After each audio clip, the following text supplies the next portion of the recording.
Uma das coisas mais estranhas e, ao mesmo tempo, mais desconfortáveis da Bíblia é o fato de que Deus ordenou a um profeta que andasse nu por um longo período como sinal profético. Não é metáfora, não é linguagem simbólica distante, não é exagero moderno.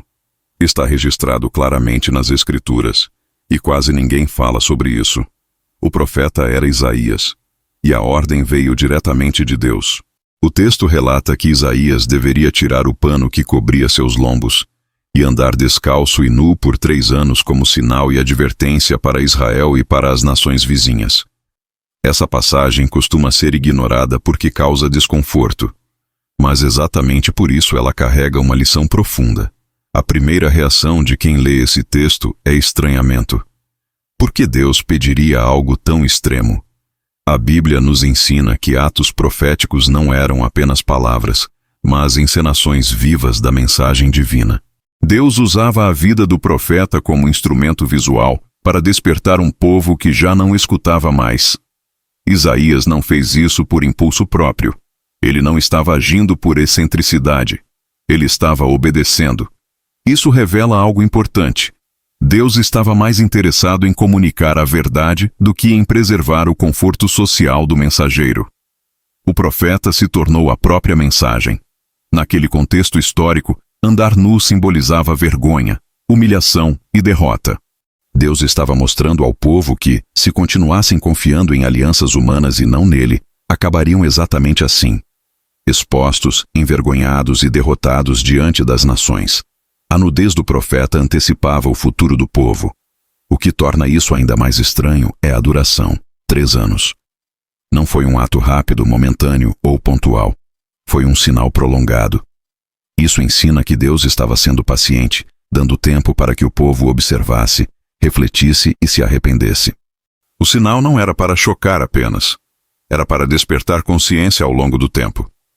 Essa passagem revela algo que muitas pessoas não gostam de admitir. Deus nem sempre se comunica de formas confortáveis ou socialmente aceitáveis.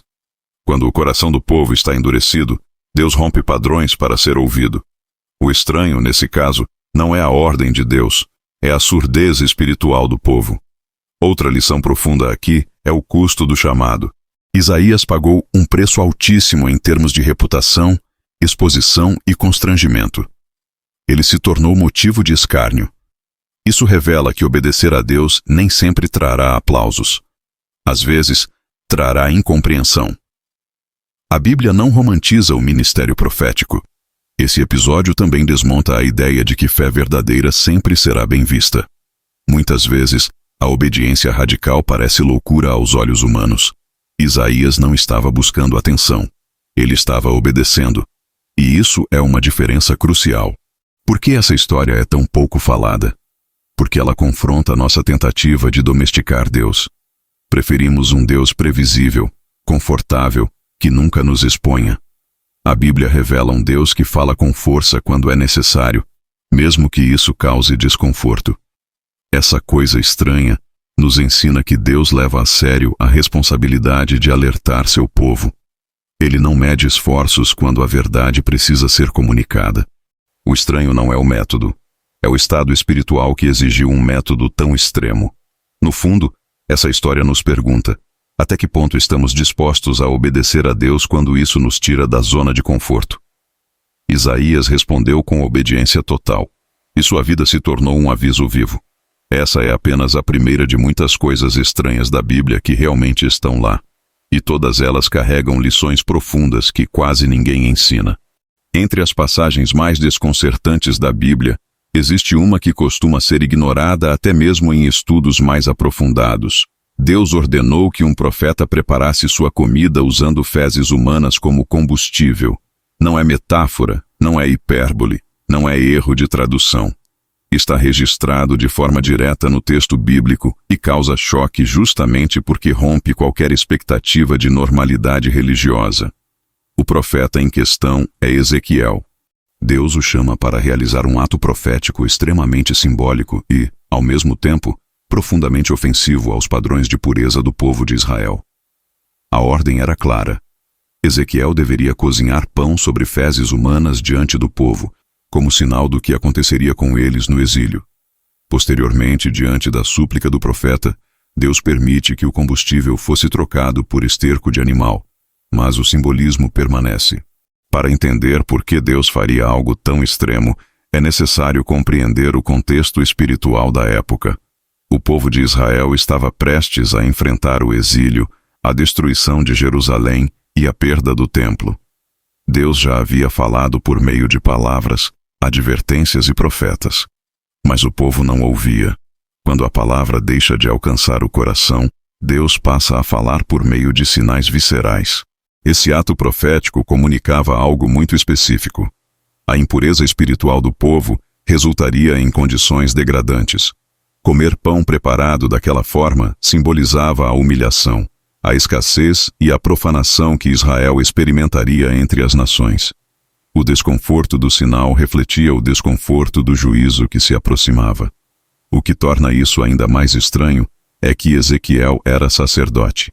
Para um sacerdote, lidar com impureza era algo extremamente sério. Deus não estava apenas usando um método chocante, estava quebrando expectativas religiosas para comunicar uma verdade urgente. Isso mostra que Deus não se limita a convenções religiosas quando precisa confrontar o pecado. Outro ponto profundo dessa passagem é a humanidade do profeta. Ezequiel não aceita a ordem passivamente. Ele argumenta, suplica e expõe sua dificuldade. E Deus responde. Isso revela que a Bíblia não apresenta profetas como robôs espirituais, mas como pessoas reais, com limites, sentimentos e consciência. Deus escuta o clamor do profeta, mas mantém a essência do sinal. Essa história nos ensina que atos proféticos não existem para agradar, mas para revelar. O desconforto fazia parte da mensagem. O povo precisava sentir repulsa, porque a situação espiritual era repulsiva aos olhos de Deus. O sinal não era exagerado. Era proporcional à gravidade do afastamento espiritual. Por que quase ninguém fala sobre isso? Porque essa passagem desmonta a ideia de um Deus sempre suave, previsível e confortável. A Bíblia revela um Deus santo, que confronta, expõe e chama ao arrependimento quando necessário. Ignorar essas passagens cria uma imagem incompleta de quem Deus é. Essa coisa estranha também revela que Deus se importa profundamente com a fidelidade, não apenas com rituais. O povo mantinha práticas religiosas externas, mas estava espiritualmente contaminado. O ato de Ezequiel mostrava que a contaminação interna acabaria afetando até as necessidades mais básicas da vida. No fundo, essa história nos confronta com uma pergunta desconfortável. O que estamos dispostos a ouvir quando Deus decide nos confrontar? Preferimos mensagens suaves ou verdades que nos transformam? O povo rejeitou a palavra clara. Recebeu um sinal impossível de ignorar. Essa é a segunda coisa estranha da Bíblia que realmente está lá.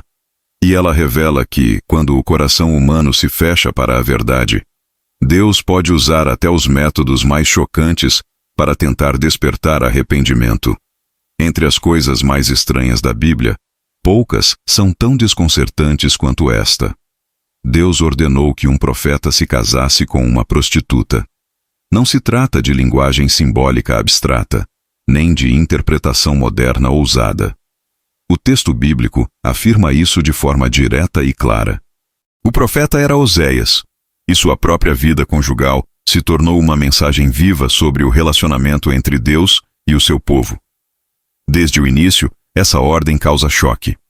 O casamento, na cultura bíblica, era símbolo de aliança, honra e fidelidade. A prostituição, por outro lado, representava infidelidade, quebra de compromisso e desvio moral. Ao unir esses dois elementos, Deus estava construindo um sinal impossível de ignorar. A vida do profeta se tornaria o espelho da condição espiritual de Israel. Oséias não foi chamado apenas para pregar uma mensagem difícil. Ele foi chamado para viver essa mensagem diariamente. Seu casamento com Gomer não foi um erro pessoal, mas um ato profético consciente. Deus queria mostrar ao povo que, assim como Gomer era infiel ao marido, Israel estava sendo infiel a Deus ao buscar outros deuses e alianças. O que torna essa história ainda mais estranha é que a infidelidade de Gomer não foi apenas uma possibilidade futura, ela se concretizou. O texto bíblico relata que ela teve outros relacionamentos, abandonou Oséias e precisou ser resgatada. Cada etapa desse relacionamento doloroso revelava, de forma visceral, a dor de Deus diante da infidelidade do seu povo. Essa história desmonta a ideia de um Deus distante ou indiferente. Ao usar o casamento de Oséias como mensagem, Deus estava dizendo: é assim que eu me sinto. O sofrimento do profeta refletia o sofrimento divino. A Bíblia revela um Deus que sente, se entristece e ama profundamente, mesmo quando é traído. Outro ponto profundamente estranho e revelador é que Deus não manda Oséias rejeitar Gomer definitivamente. Pelo contrário, ele manda que o profeta a busque, a compre de volta e a restaure. Isso revela algo central sobre o caráter de Deus. Ele não desiste facilmente de quem o trai. O amor de Deus é persistente, mesmo quando é ferido. Essa parte da história causa ainda mais desconforto. Amar alguém que trai repetidamente não parece lógico nem justo aos olhos humanos. Mas é exatamente esse o ponto. Deus estava mostrando que seu amor não funciona segundo a lógica humana. O casamento de Oséias não era sobre romantização da infidelidade, mas sobre revelação da graça. Por que essa história é tão pouco ensinada? Porque ela confronta tanto o pecado quanto a graça de forma intensa. Ela mostra a gravidade da infidelidade espiritual, mas também expõe um amor que insiste em restaurar.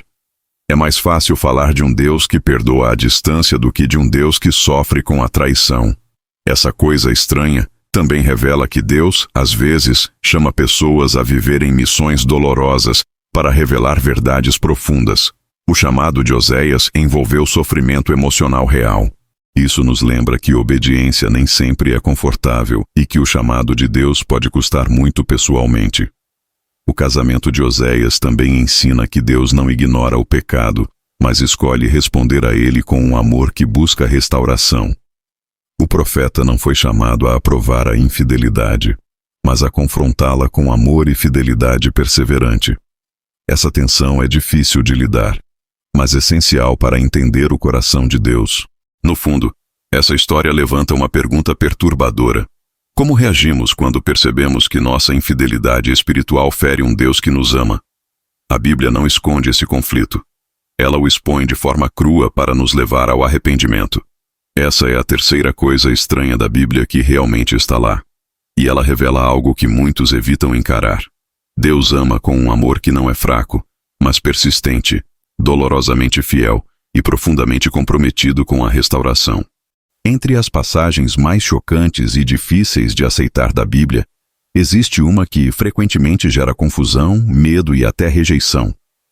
Deus feriu mortalmente um homem por ele tocar na Arca da Aliança. À primeira vista, essa história parece exagerada, desproporcional e até injusta. Mas ela está lá, registrada com clareza, e carrega uma lição profunda sobre santidade, reverência e limites espirituais. O homem se chamava Uzá. O episódio ocorre quando a Arca da Aliança, símbolo máximo da presença de Deus entre Israel, estava sendo transportada para Jerusalém. Em determinado momento, os bois tropeçaram, e Uzá estendeu a mão para segurar a arca, aparentemente com boa intenção. O texto bíblico diz que, imediatamente, ele foi ferido e morreu. Essa é uma das histórias que mais desconcertam leitores modernos, porque nossa lógica tende a valorizar intenção acima de obediência. Uzá queria ajudar. Ele não estava tentando profanar conscientemente. E exatamente aí está o ponto central da lição. Boa intenção não substitui obediência à santidade de Deus. A arca não era um objeto comum. Ela representava a presença manifesta de Deus. Deus havia dado instruções claras sobre como ela deveria ser transportada, pelos levitas, com varas específicas, sem contato direto. O erro não foi apenas o toque, foi todo o contexto de negligência com as instruções divinas. Uzá pagou o preço de um erro coletivo. Essa história revela algo que muitas vezes evitamos admitir. Deus é santo, e sua santidade não pode ser tratada com informalidade. A Bíblia não apresenta um Deus que reage de forma impulsiva, mas um Deus que estabelece limites claros. Quando esses limites são ignorados, as consequências são reais. O que torna isso ainda mais estranho é o contraste entre intenção e resultado. Uzá não parecia rebelde, ele parecia prestativo. Mas a Bíblia ensina que a santidade de Deus não pode ser gerenciada pelo impulso humano. A presença de Deus não é algo que se segura com as mãos quando parece conveniente.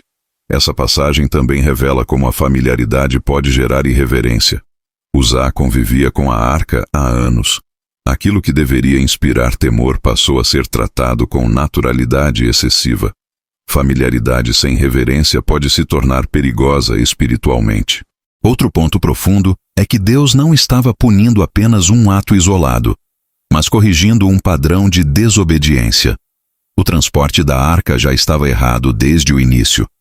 A morte de Uzá foi um alerta duro, mas necessário para restaurar o respeito pela presença divina. Por que quase ninguém fala sobre isso?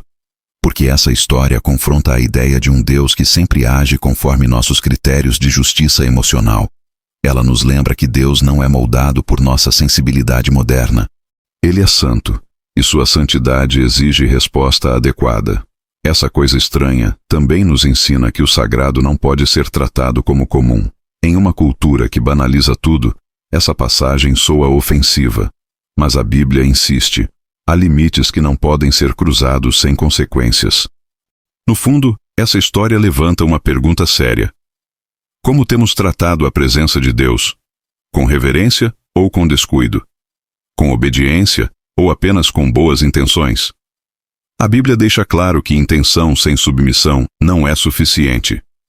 Essa é a quarta coisa estranha da Bíblia que realmente está lá. E ela nos lembra que Deus é amor, sim, mas também é santo. E sua santidade não pode ser ignorada. Entre os relatos mais perturbadores e controversos da Bíblia, há um episódio que frequentemente choca até leitores experientes. Deus enviou 2 ursos para atacar jovens que zombaram de um profeta. À primeira vista, essa história parece excessiva, violenta e incompatível com a imagem de um Deus de amor. No entanto, ela está registrada claramente nas Escrituras e carrega um ensinamento profundo sobre autoridade espiritual, desprezo pelo sagrado e consequências do escárnio. O profeta era Eliseu. O episódio acontece logo após ele assumir publicamente o ministério que antes pertencia a Elias. Enquanto Eliseu subia pelo caminho, um grupo de jovens começou a zombar dele dizendo: "Sobe, careca! Sobe, careca!" O texto relata que Eliseu se virou, pronunciou uma palavra em nome do Senhor, e então 2 ursos saíram da floresta e atacaram os zombadores. Essa é uma das histórias mais mal compreendidas da Bíblia. O primeiro erro comum é imaginar que se tratava de crianças inocentes fazendo brincadeiras inofensivas. O texto original aponta para jovens já em idade de responsabilidade, provavelmente ligados a um ambiente espiritualmente hostil. Não era uma piada infantil. Era um ato de desprezo consciente pela autoridade profética e, consequentemente, pelo próprio Deus. A zombaria não era apenas pessoal. Sobe fazia referência direta ao arrebatamento recente de Elias, algo sagrado e conhecido. Eles estavam ridicularizando um ato de Deus e desacreditando publicamente o profeta recém-estabelecido. O ataque não foi contra um homem, foi contra a mensagem divina que ele carregava. O que torna essa história ainda mais estranha é a resposta imediata e severa. Não houve advertência prévia no texto, nem diálogo prolongado. Isso revela algo que a Bíblia insiste em ensinar, mas que muitos evitam. Zombar do sagrado não é algo neutro. O desprezo pela autoridade espiritual tem peso real. Essa passagem também nos mostra que Deus estava estabelecendo o ministério de Eliseu. O momento era de transição profética. Deus não estava apenas defendendo um homem, mas confirmando publicamente a legitimidade de sua palavra. Em momentos fundacionais, a Bíblia frequentemente registra respostas mais severas para preservar o temor e o respeito. Por que isso nos causa tanto desconforto hoje? Porque vivemos em uma cultura que relativiza tudo. O escárnio se tornou normal. O sagrado virou motivo de piada. Essa história confronta diretamente essa postura. Ela afirma que há limites para a irreverência, especialmente quando se trata daquilo que Deus separou. Outro ponto importante é que a Bíblia não celebra a violência. O texto relata o fato, mas não o glorifica. Ele serve como advertência, não como modelo de comportamento humano.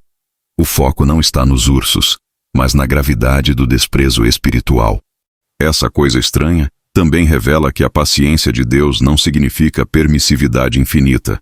Há momentos em que ele age de forma imediata para conter a banalização do sagrado. Isso não contradiz seu amor, revela sua justiça. Essa história levanta uma pergunta desconfortável, mas necessária. Como reagimos quando o que é santo se torna motivo de zombaria? Ignoramos? Participamos? Ou reconhecemos que desprezar o sagrado tem consequências espirituais profundas? O episódio de Eliseu nos lembra que a Bíblia não é um livro domesticado para agradar sensibilidades modernas. Ela apresenta um Deus real, santo e digno de reverência. Ignorar essas passagens não as apaga, apenas empobrece nossa compreensão de quem Deus é. Essa é a quinta coisa estranha da Bíblia que realmente está lá. E ela nos ensina que o desprezo pelo sagrado nunca é algo pequeno, mesmo quando parece apenas uma brincadeira. Entre os relatos mais perturbadores do Novo Testamento, existe um que surpreende ainda mais por acontecer depois da ressurreição de Jesus, em pleno nascimento da Igreja cristã. Deus matou um casal por mentir sobre uma oferta. Esse episódio quebra completamente a ideia de que histórias duras pertencem apenas ao Antigo Testamento. Ele está registrado de forma clara em Atos dos Apóstolos e levanta questões profundas sobre verdade, hipocrisia e temor a Deus. O casal se chamava Ananias e Safira. Eles venderam uma propriedade e decidiram entregar apenas parte do valor à comunidade, mas apresentaram a oferta como se fosse o valor total. O problema não foi reter parte do dinheiro. A Bíblia deixa claro que eles tinham liberdade para dar quanto quisessem. O problema foi mentir deliberadamente, fingindo uma devoção que não existia. Essa distinção é fundamental. Deus não os puniu por falta de generosidade, mas por falta de verdade. Eles queriam o reconhecimento espiritual sem a integridade correspondente. Queriam parecer mais consagrados do que realmente eram. O pecado aqui não foi financeiro, foi espiritual. O que torna essa história ainda mais estranha é a resposta imediata. Quando confrontado, Ananias cai morto. Algumas horas depois, Safira repete a mentira e também morre. O texto diz que grande temor tomou conta de toda a igreja. Essa frase é chave para entender o episódio. O objetivo não era terror, mas restauração do temor a Deus. Essa passagem revela algo que muitas vezes esquecemos. A graça não elimina a santidade. O Novo Testamento não apresenta um Deus menos santo do que o Antigo. Ele apresenta um Deus que continua levando a verdade a sério. O nascimento da igreja exigia um fundamento sólido, e a hipocrisia precisava ser confrontada desde o início. Por que Deus agiu de forma tão severa nesse caso? Porque Ananias e Safira não estavam apenas mentindo para líderes humanos. O texto afirma que eles mentiram ao Espírito Santo. Isso eleva o peso do pecado. A comunidade cristã nascente era o lugar da presença manifesta de Deus, e a mentira ali corromperia toda a estrutura espiritual. Essa história também confronta uma religiosidade performática. Ananias e Safira queriam aparência, não transformação. Queriam aplauso, não verdade. Essa é uma tentação constante em ambientes religiosos. O episódio serve como alerta eterno. Deus vê além da aparência espiritual. Outro ponto importante é que Deus não tirou a vida deles por um erro impulsivo, mas por uma decisão consciente e sustentada. Safira teve tempo de refletir. Mesmo assim, escolheu manter a mentira. Isso mostra que a resposta divina foi proporcional à persistência no engano. Essa coisa estranha também nos ensina que Deus protege sua obra. A igreja estava no início. Se a hipocrisia tivesse se espalhado ali, o dano seria profundo. Deus agiu para preservar a pureza do testemunho. O temor que se espalhou não afastou as pessoas. Fortaleceu a comunidade. Por que quase ninguém gosta de falar sobre esse texto? Porque ele confronta diretamente a ideia de que Deus aceita qualquer atitude, desde que haja aparência religiosa. A Bíblia ensina o oposto. Deus prefere verdade imperfeita à devoção falsa. Essa passagem nos força a perguntar: Temos sido honestos diante de Deus ou apenas mantido uma imagem espiritual? O caso de Ananias e Safira revela que Deus não negocia com a mentira, especialmente quando ela se veste de espiritualidade. Essa é a sexta coisa estranha da Bíblia que realmente está lá. E ela nos lembra que o Deus da graça também é o Deus da verdade, e ambos caminham juntos. Entre todas as coisas estranhas da Bíblia, talvez nenhuma tenha causado tanto choque imediato quanto esta. Jesus afirmou que quem quisesse ter vida deveria comer sua carne e beber seu sangue. Essa declaração não é simbólica apenas para leitores modernos. Ela foi perturbadora para os próprios ouvintes de Jesus. O texto bíblico registra que muitos discípulos o abandonaram exatamente por causa dessas palavras. Essa é uma das passagens mais desconcertantes do Novo Testamento porque rompe qualquer expectativa religiosa confortável. Jesus não estava falando a uma multidão hostil. Ele estava falando a pessoas que já o seguiam. E mesmo assim, suas palavras foram tão duras que provocaram rejeição. Isso nos ensina que nem toda palavra de Jesus foi projetada para agradar. Algumas foram projetadas para revelar quem realmente compreendia sua missão. Quando Jesus disse essas palavras, ele estava se referindo a si mesmo como o pão da vida. A linguagem era intencionalmente forte. Comer e beber, na cultura bíblica, significavam assimilação total, dependência e participação plena. Jesus não estava convidando a um ritual macabro, mas a uma entrega completa. Ainda assim, o choque foi real. O que torna essa passagem ainda mais estranha é que Jesus não suaviza o discurso quando percebe a reação negativa. Pelo contrário, ele aprofunda a mensagem. Isso revela algo essencial sobre o ministério de Jesus. Ele não ajustava a verdade para manter seguidores. Ele permitia que a verdade filtrasse quem estava disposto a ir além da superficialidade. Essa coisa estranha revela que Jesus não veio apenas para inspirar moralmente, mas para exigir envolvimento total. Comer sua carne e beber seu sangue significava abandonar a autonomia espiritual e reconhecer dependência absoluta. Para muitos, isso era inaceitável. Eles queriam milagres, não submissão. Essa passagem também confronta uma fé baseada apenas em benefícios. Muitos seguiam Jesus pelo pão multiplicado, pelas curas e pelos sinais. Quando ele passa a falar de sacrifício, entrega e participação profunda, o entusiasmo desaparece. Isso nos ensina que a fé verdadeira permanece mesmo quando a mensagem deixa de ser confortável. Outro ponto profundo é que Jesus estava antecipando sua morte. Ele falava de sua vida sendo entregue. O estranho da linguagem revela a gravidade do sacrifício. A salvação não viria sem custo. A vida eterna não seria obtida sem entrega total do Filho de Deus. Essa história também explica por que o cristianismo sempre foi mal compreendido.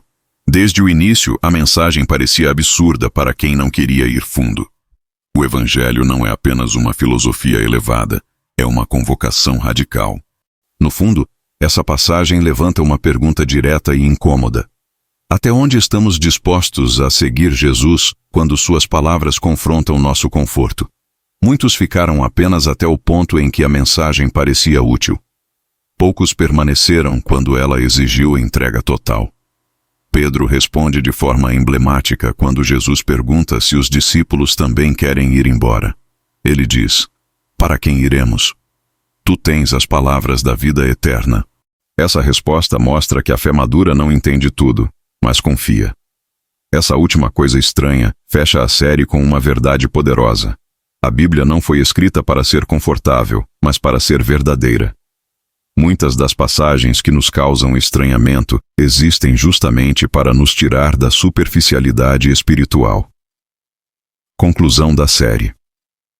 As 7 coisas estranhas da Bíblia que vimos não são erros, exageros ou problemas a serem ignorados.